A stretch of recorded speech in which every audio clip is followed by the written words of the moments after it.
Okay, on this SS14 here,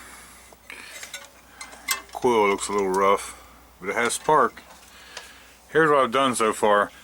I was going to show this, I'll show this on the other one. I took this cover off and got into the points, and look, the points was good and dry, the plunger seal wasn't leaking or anything, and I just took paper and cleaned the points really good.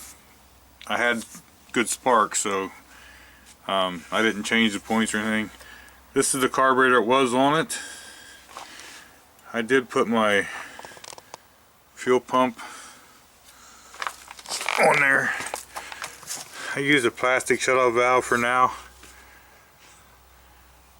I didn't have you with me, but I did have this thing running once already, and look. Yep, that's that gas tank. It looked like a sprinkler holding fuel. Oop. Actually, here, let's just set it down here somewhere, as long as it don't fall over, I guess. I just got this off. That goes over that amp meter, so nothing shorts and wires out. One other thing I'll mention here, I did buy a new one of these rods, and got the nuts on there. I put the throttle all the way down to nothing, on, you know, down low as will go on the dash.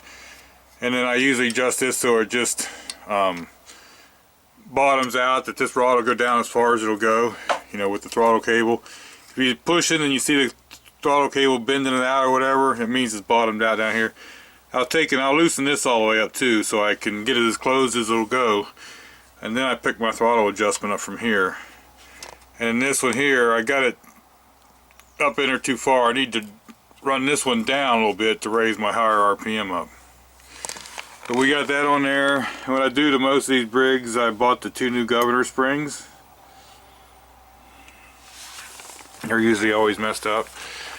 Like I say, I got that plastic valve on there. But then I had it running, I noticed that it didn't show charging. Now, I did not put a voltmeter across the battery, nothing to see if it was charging. I just know it wasn't charging, so I went to shut it off and it wouldn't shut off. Well, here's the problem with that. This wire right here, this wire plugs onto the back of the ignition switch, and then it's grounded. So when the key switch is in the off position, this terminal right here, and the one this black wire goes to that says M, the magneto, there should be continuity again across those two when the switch is off. This one and this one over here, the magneto and the ground wire. And this magneto one comes up here. This is how they have it done right now, but it comes up here, and what it does, it grounds the magneto and stops the spark.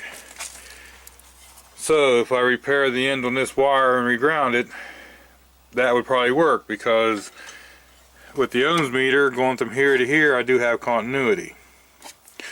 Now what I did is turn the key on, and from this battery terminal to this wire here, the orange one coming off the switch, should have continuity with the key in the run position. So you can also, this is the same wire here on the side of the amp meter, so you could take and put the key on the on position and test continuity from here to here to the battery terminal. Now that's where I started having my issue, because here, I'll show you. Okay, I hope you can see this. Now I got this multimeter set up on ohms test, and here you hear the beep. So if we get continuity, you'll hear that beep. But anyway, what I got here, this lead I got clamped on where this wire going to the magneto is hooked to the switch, which on the switch it should say M. It should have a little letter M on there. Now if I go over here to this wire, or the terminal where the wire was that was broke off, that's supposed to be grounded. If I do this, so that's telling me that if that wire was hooked up, it would ground this magneto when you turn the switch off, and the engine would shut off. Okay. So now, what we're going to do, is, you know what, I can just hook it right here. This is the terminal the battery connects to. This is the positive on the battery, on the switch. It'll have a B there. Now when I turn this switch to just regular on, I can either come down here on the orange wire on the switch, or so you guys can see it, that orange wire is this one right here. It comes right to the amp meter. I should have continuity. Yep. Let me get my meter set up better here. Okay. So here's what I went ahead and done. I just hooked one lead to the positive terminal, hooks to the battery. I got the switch here. Now I don't know if you can see this, so I'll test up here at the amp meter.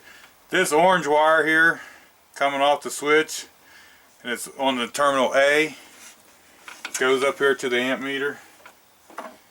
Now again here I got my meter set where you can hear the beep if we got continuity. See, there it's working.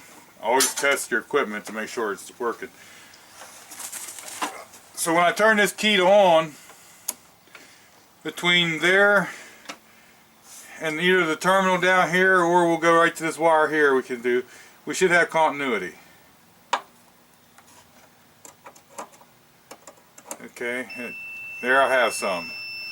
But my issue is, watch when I move the key around.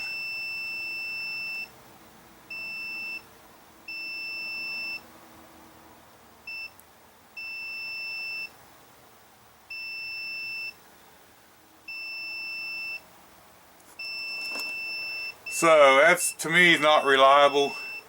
And the more I move this key and work it and the switch and all, the better it gets.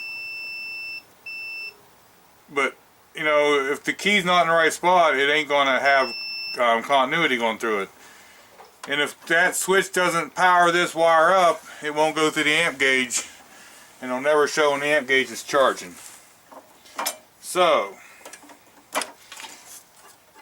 I went ahead and ordered an ignition switch. You know, I've had people say, you know, you can pull the back off of some of them or spray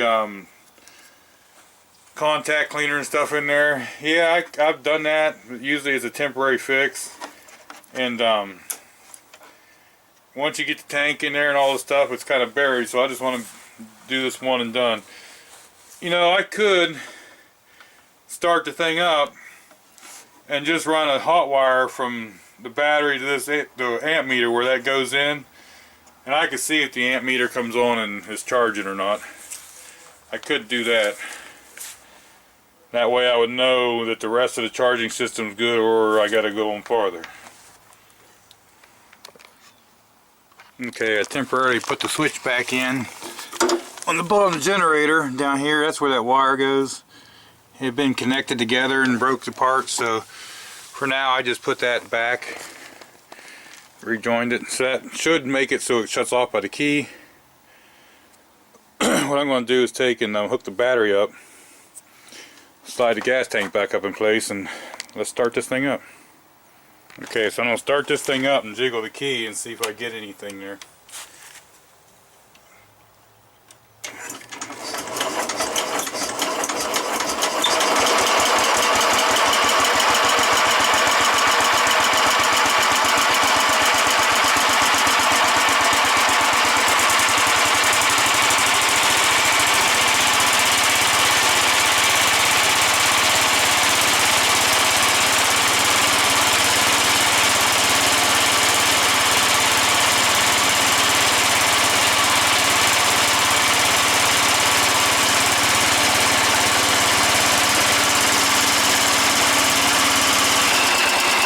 Okay, looks like even jiggling that key ain't going to make the charging system go, so we'll have to address that maybe in another video, see what kind of video footage I get.